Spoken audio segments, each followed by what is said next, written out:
नमस्कार, मैं हूं आंचल और आप देख रहे हैं डीबी लाइव की स्पेशल रिपोर्ट। अखिलेश यादव को सीबीआई ने समन भेजा है। मामला 2012 से लेकर 2016 के बीच का खनन का मामला है और गवाह के तौर पर अखिलेश यादव को 29 फरवरी को बुलाया गया है। दरअसल ये नोटिस जो सीबीआई की तरफ से जारी किया गया है ये 21 फरवरी को जारी किया गया है। अब अगर आप देखेंगे तो ये पूरा मामला जो बनता है वो 2012 से 2016 के बीच का है, जब अखिलेश यादव मुख्यमंत्री उत्तर प्रदेश में हुआ करते थे और हमीरपुर में खनन का जो मामला है उसको लेकर 2019 में एक एफआईआर सीबीआई ने दर्ज की थी और उसी मामले में अखिलेश यादव को गवाह के तौर पर अब पेश होने के लिए 29 फरवरी को कहा गया है। अब यह मामला जो है वो अगर देखा जाए तो सीधे तौर पर खनन का मामला है। अखिलेश यादव से पूछताछ होगी और 29 फरवरी को यह पूछताछ होगी। लेकिन ये जो नोटिस मिला है और अब ये जो टाइमिंग इसकी है लोकसभा चुनाव से पहले, और अगर देखा जाए तो जो उत्तर प्रदेश में सीट बंटवारा हुआ है, सीट शेयरिंग का जो फॉर्मूला इंडिया गठबंधन का सामने आया है, उस इंडिया गठबंधन के सीट शेयरिंग फॉर्मूले के सामने आने के बाद ये नोटिस जारी हुआ है। अब ऐसे में सवाल उठ रहे हैं। दूसरी तरफ अखिलेश यादव और राहुल गांधी की तस्वीरें जो इस वक्त आप देख रहे हैं, ये तस्वीरें जो हैं वो आगरा की हैं। आप प्रियंका गांधी को देख रहे हैं, अखिलेश यादव को देख रहे हैं, राहुल गांधी को देख रहे हैं। ये तस्वीर जैसे ही सामने आई उसके बाद ईडी और सीबीआई जो है बताया जा रहा है कि सक्रिय हो गई है। अब एक मामला जो कि 2019 में एफआईआर दर्ज होती है, 2012 से 16 के बीच का ये मामला है और उस मामले में अखिलेश यादव को नोटिस जारी कर दिया जाता है। साफ तौर पर सपा की तरफ से भी कहा जा रहा है, विपक्ष के और तमाम जो नेता है वो ये कह रहे हैं कि सिर्फ और सिर्फ ये इसलिए भेजा गया है ताकि डराया और धमकाया जा सके। आम आदमी पार्टी को भी लगातार अगर देखेंगे तो डराया धमकाया जा रहा है। आम आदमी पार्टी तो यहां तक दावा कर रही है कि अरविंद केजरीवाल को कभी भी गिरफ्तार किया जा सकता और ये गिरफ्तारी इसलिए होगी क्योंकि इंडिया गठबंधन से बाहर निकलने का दबाव उन पर बनाया जा रहा है। तो एक तरफ अगर आप दिल्ली में देखेंगे तो अरविंद केजरीवाल पर भी केंद्रीय एजेंसियां जो हैं वो चाबुक चला रही हैं। दूसरी तरफ अगर आप बिहार में आएंगी तो वहां पर भी लालू यादव और उनकी जो फैमिली है उस पर किस तरीके से एक तरीके से कार्रवाई जो है वो चल रही है। लगातार समन भेजा जा रहा है, पूछताछ के लिए बुलाया जा रहा है। जम्मू कश्मीर अगर आप जाएंगे तो वहां पर भी फारूक अब्दुल्ला जो है वो जांच से अछूते नहीं है। अगर आप कर्नाटक जाते हैं तो वहां पर भी डीके शिव कुमार के खिलाफ जो है वो केंद्रीय एजेंसियां जो है वो जांच कर रही हैं। इतना ही नहीं, अगर बाकी और भी राज्यों में आप जाएंगे तो वहां पर भी इसी तरीके से विपक्ष के नेताओं को एक तरीके से उन पर दबाव बनाने की कोशिश की जा रही है। झारखंड में जो कुछ भी हुआ वो तो आपने देखा ही, वहां पर किस तरीके से एक मुख्यमंत्री को ही उठाकर जेल में डाल दिया गया। ये सब कुछ इसलिए है क्योंकि बीजेपी को इस बात का अंदाजा है कि लोकसभा चुनाव में जो ये गठबंधन बना है, जो इंडिया गठबंधन है, वो गठबंधन मजबूती के साथ जीतने जा रहा है और इसीलिए ये तमाम तरह के जो पैतरे हैं वो बीजेपी की तरफ से अपनाए जा रहे हैं। हालांकि सपा की तरफ से ये कहा जा रहा है कि हम डरने वाले नहीं हैं और तमाम जो विपक्ष के नेता हैं वो ये कह रहे हैं हम जांच का मुकाबला करेंगे और जो कुछ भी होगा वो देखा जाएगा। और एक तरीके से ये सब कुछ इसलिए हुआ है क्योंकि अखिलेश यादव और राहुल गांधी जो उनके दिल मिले हैं, तस्वीरें जो हैं वो आपको दिखाएंगे।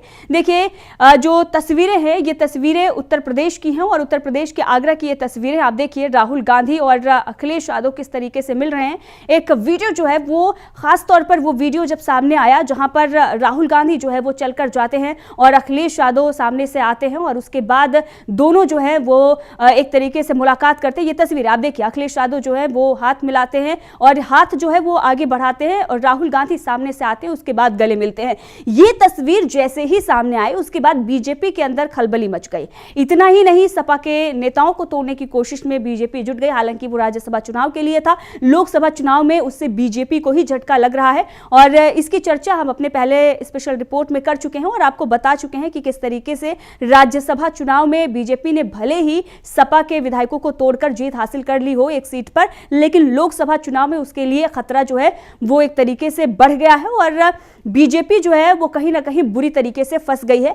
लेकिन इस वक्त जो समन अखिलेश यादव को भेजा गया उस पर हम चर्चा कर रहे हैं और लगातार ये तस्वीरें आपको दिखा रहे हैं। जो जनसैलाब उमड़ा राहुल गांधी की और इसके साथ ही अखिलेश यादव की जो रैली थी, जो उनकी दोनों की साझा रैली थी जहां पर प्रियंका गांधी भी नजर आ रही हैं, इसमें जो जनसैलाब आया उससे बीजेपी की मुश्किलें बढ़ी। दूसरी तरफ जो उत्तर प्रदेश का युवा है, जो देश का युवा है, वो कैसे इंडिया गठबंधन से अपने आप को ज्यादा नजदीक जो है वो पा रहा है। राहुल गांधी उसे मंच दे रहे हैं, उसके मुद्दों को उठा रहे हैं। खासकर उत्तर प्रदेश के युवाओं की बात करें तो वो इंडिया गठबंधन के साथ नजर आ रहे हैं, वो राहुल गांधी और अखिलेश यादव के साथ नजर आ रहे हैं। देखिए आप ये तस्वीरें हैं और ये बहुत कुछ बयां कर रही हैं। जो सीबीआई का समन मिला है वो इन तस्वीरों को देखकर ही मिला है, बताया यही जा रहा है, दावा यही किया जा रहा है। इन तस्वीरों में आप देखिए कितना प्यार जो है वो जनता का राहुल गांधी और अखिलेश यादव को मिल रहा है। प्रियंका गांधी खासतौर पर जब पहुंचती हैं और वहां पर जो जनता उनके समर्थन में उतरती है, उससे धड़कनें जो हैं वो बीजेपी की बढ़ी हुई हैं। वहीं पर दूसरी तरफ एनडीए जो है उसमें ना तो सीट शेयरिंग पर बात बन पा रही है, ना भी किसी तरीके से तालमेल जो है वो सामने आया है। लोकसभा का जो चुनाव है वो सर पर है, कभी भी चुनाव का ऐलान हो सकता है और बताया जा रहा है कि करीब करीब 10 मार्च तक चुनाव की घोषणा की जा सकती है चुनाव आयोग की तरफ से। लेकिन अभी किसी भी तरीके की तैयारी जो है वो बीजेपी के सामने नहीं आई है। हालांकि तोड़फोड़ की जो राजनीति है वो बीजेपी कर रही है, तोड़फोड़ करने में वो जुटी हुई है, घबराहट उसकी जो है वो सामने आ गई है। दबाव बड़े बड़े नेताओं पर बनाया जा रहा है, ईडी सीबीआई का दबाव बनाया जा रहा है और तमाम राज्यों में हमने आपको बताया कि कैसे कैसे बीजेपी कहां पर क्या खेल करने की कोशिश कर रही है। और महाराष्ट्र में तो 2 पार्टियों को ही तोड़ लिया, वहां पर नेताओं को लगातार जो है ईडी सीबीआई अपने निशाने पर लेती है और उसके बाद नेता जो है वो बीजेपी के साथ जाकर मिल जाते हैं, समर्थन बीजेपी को करने लगते हैं और उसके बाद उन पर जांच जो है वो एक तरीके से बंद हो जाती है। कुछ जांचों में फाइलें जो हैं वो गायब हो जाती हैं। छगन भुजबल से लेकर तमाम नाम जिनकी हम चर्चा करते आए हैं। अब गृह मंत्री अमित शाह ये कहते हैं, उनका भी बयान जो है सामने आया है कि अगर कोई बीजेपी ज्वाइन करता है तो उसके खिलाफ जो जांच चलती है वो बंद नहीं हुई है, लेकिन सच्चाई यही है कि वो जांच बंद हो जाती है। अब अगर आप देखेंगे तो अभी तक बीजेपी ये दावा कर रही थी कि अजीत पवार जो है वो जेल के अंदर होंगे, लेकिन वो तो उप मुख्यमंत्री बनकर बैठे हुए हैं और मुख्यमंत्री बनने के लिए लगातार बीजेपी पर दबाव बना रहे हैं। असम के मुख्यमंत्री की अगर हम बात करें तो आप देखें उन पर कितने सारे मामले थे और भ्रष्टाचार का आरोप खुद बीजेपी के बड़े बड़े दिग्गज नेता लगाते थे, लेकिन आज वो मुख्यमंत्री बनकर बैठे हुए हैं, वो जेल में नहीं है। और जेल में भेजने की बात अगर कोई कर रहा था तो वो खुद अमित शाह और तमाम बीजेपी के नेता कर रहे थे, लेकिन उनको किस तरीके से जो है पाक साबित कर दिया जाता है। जब सवाल अमित शाह से पूछा जाता है तो वो वहां पर चलो भैया करके पूरी तरीके से सवाल को अनसुना कर देते हैं, इग्नोर कर देते हैं। तो ये सारी चीजें जो है वो बीजेपी के अंदर है। आज जो वॉशिंग मशीन की बात की जाती थी कि बीजेपी जो है वो वॉशिंग मशीन हो गई है, लेकिन आज अगर देखा जाए तो बताया जाता है कि बीजेपी पूरी तरीके से भ्रष्टाचारियों का गढ़ बन चुका है। तमाम जो भ्रष्टाचारी हैं वो उनके साथ मिल गए हैं और बीजेपी आज इसलिए ये सब कुछ कर रही है क्योंकि वो लोकसभा चुनाव से पहले अपने आप को कमजोर पा रही है, इसीलिए बड़े बड़े नेताओं पर दबाव बनाया जा रहा है। इंडिया गठबंधन जिसकी लगातार जो है वो चर्चा हो रही है और बीजेपी ये कह रही है कि उस गठबंधन में कुछ है ही नहीं, लेकिन जो दल उसमें शामिल हैं उनको तोड़ने के लिए, उन्हें अलग करने के लिए बीजेपी लगातार उन पर प्रेशर बना रही है। बिहार में नीतीश कुमार को कैसे अलग किया गया और केजरीवाल खुद ही दावा कर रहे हैं, आम आदमी पार्टी खुद ही दावा कर रही है कि हम पर दबाव इसीलिए बनाया जा रहा है ताकि हम इंडिया गठबंधन को छोड़कर बाहर हो जाएं। और अब अखिलेश यादव को भी सीबीआई ने नोटिस जारी कर दिया है। मामला बेहद पुराना है, 2019 में जो है वो एफआईआर दर्ज होती है और 5 साल बाद अगर देखा जाए तो उन्हें अब जाकर समन दिया जाता है। 21 फरवरी को नोटिस जो है वो जारी किया जाता है। 29 फरवरी को उनको जांच के लिए एक तरीके से गवाह के तौर पर उन्हें पूछताछ के लिए बुलाया जाता है।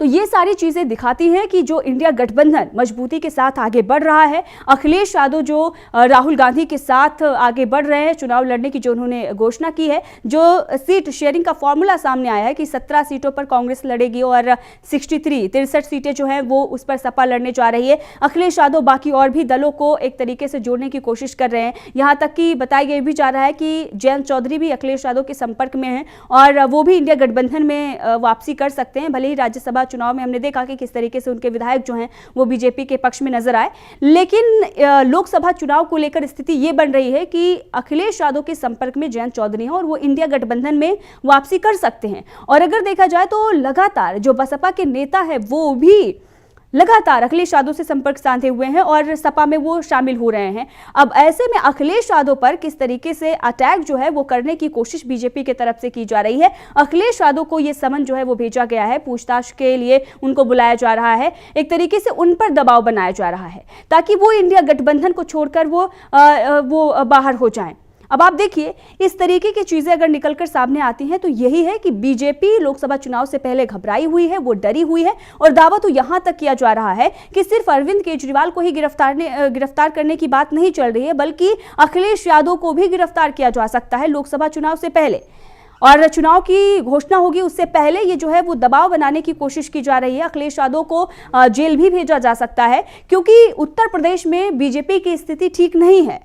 अखिलेश यादव, राहुल गांधी मिलकर जयंत चौधरी और तमाम और भी दलों को अपने साथ ला रहे हैं और एक मजबूत जो है गठबंधन बनता हुआ नजर आ रहा है। बताया तो ये भी जा रहा है कि जो तमाम दल हैं, तमाम जो नेता हैं, वो इंतजार कर रहे हैं कि चुनाव की घोषणा होगी और उसके बाद ही वो इंडिया गठबंधन में शामिल हो जाएंगे और गठबंधन और भी मजबूत हो जाएगा। तो लोकसभा चुनाव को देखते हुए इस तरीके की चीजें सामने आ रही हैं। हालांकि तमाम तरह के दावों के बीच में जो बीजेपी है वो ये दावा कर रही है कि हम तो भ्रष्टाचारियों पर ही कार्रवाई कर रहे हैं, लेकिन जैसे ही वो भ्रष्टाचारी बीजेपी के समर्थन में आ जाते हैं, बीजेपी में शामिल हो जाते हैं, तो फिर वो भ्रष्टाचारी नहीं हो जाते, वो या तो राज्यसभा भेज दिए जाते हैं या मुख्यमंत्री बना दिए जाते हैं या फिर वो उप मुख्यमंत्री बन जाते हैं। तो सवाल तो कई खड़े होते हैं और यहां पर जो ये नोटिस मिला है उसके बाद उत्तर प्रदेश की जो जनता है, जो उत्तर प्रदेश का युवा है, वो इस बात को समझ रहा है कि आखिर चल क्या रहा है, कैसे इस देश में चुनी हुई सरकारों को गिराने का काम चल रहा है। और अगर सरकार नहीं गिन रही है तो नेताओं पर दबाव बनाने की कोशिश की जा रही है, गठबंधन को तोड़ने के लिए दलों को किस तरीके से उन पर दबाव बनाया जा रहा है ताकि वो बाहर हो जाए। तो ये स्थिति इस वक्त देश में बनी हुई है। तो अखिलेश यादव को नोटिस मिला सीबीआई का और पूछताछ के लिए गवाह के तौर पर बुलाया गया। आखिर क्यों मिला और इसके पीछे की वजह क्या है, मुख्य कारण क्या है, और अखिलेश यादव को बताया जा रहा है कि गिरफ्तार भी किया जा सकता है और अगर गिरफ्तारी होगी तो क्यों होगी, इस पर हमने चर्चा की है। तो अगर वीडियो आपको पसंद आया है तो वीडियो को लाइक करें, शेयर करें। धन्यवाद।